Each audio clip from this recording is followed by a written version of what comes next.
la théologie, la prédestination versus la théologie, ou la théologie versus la prédestination. La théologie est une insulte contre la souveraineté absolue de Dieu. La théologie est naturelle, est charnelle, laquelle ne peut pas entendre et comprendre les choses spirituelles. Wilder Voltaire, serviteur de Jésus-Christ par sa grâce, sous la bannière de la connaissance de l'arbre de la connaissance du bien et du mal, nous allons parler sur le mariage entre un homme et une femme. Mariage entre un homme et une femme.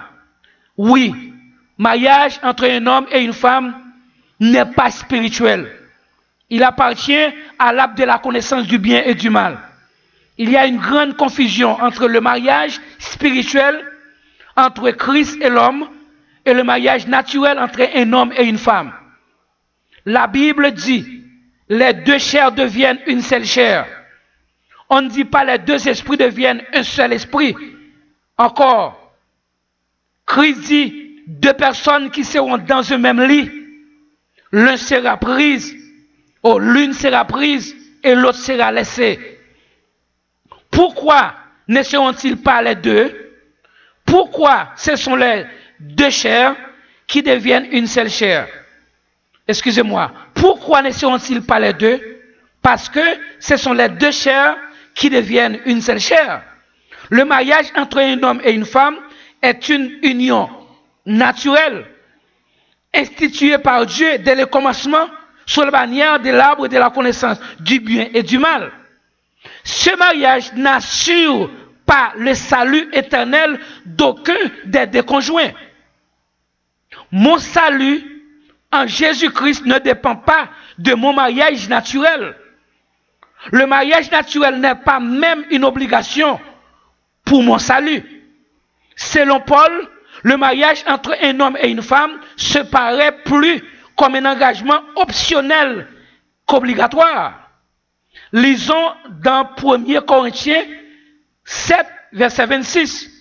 Voici donc ce que j'estime bon à cause des temps difficiles qui s'approchent. Il est bon à un homme d'être ainsi. On observe ici, ce n'est pas une obligation pour que le prédicateur ou le pasteur se marie. Verset 27, es-tu lié à une femme? Ne cherche pas à rompre ce lien. N'es-tu pas lié à une femme? Ne cherche pas une femme. Le mariage reste un élément volontaire. Ce n'est pas une obligation de se marier avec une femme ou avec un homme pour assurer le salut ou pour le conserver afin de ne pas perdre le salut. C'est mensonge. Le salut ne se perd pas pour aucune raison. Jean 10, versets 27 et 28. Verset 28 de 1 Corinthiens 7. Si tu t'es marié, tu n'as point péché. Et si la Vierge s'est mariée, elle n'a point péché. Mais ces personnes auront des tribulations de la chair.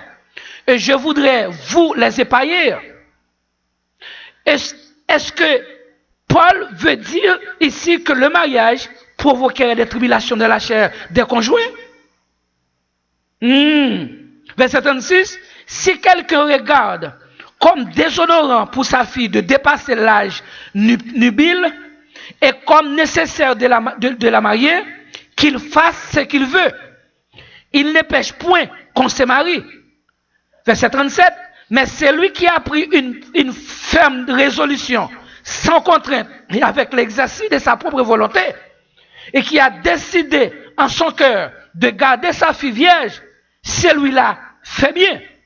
Ainsi, celui qui marie sa fille fait bien, et celui qui ne la marie pas fait mieux. En Jésus-Christ, le mariage entre un homme et une femme reste un facteur optionnel. Je ne vois pas le mariage naturel comme un facteur indispensable pour le salut.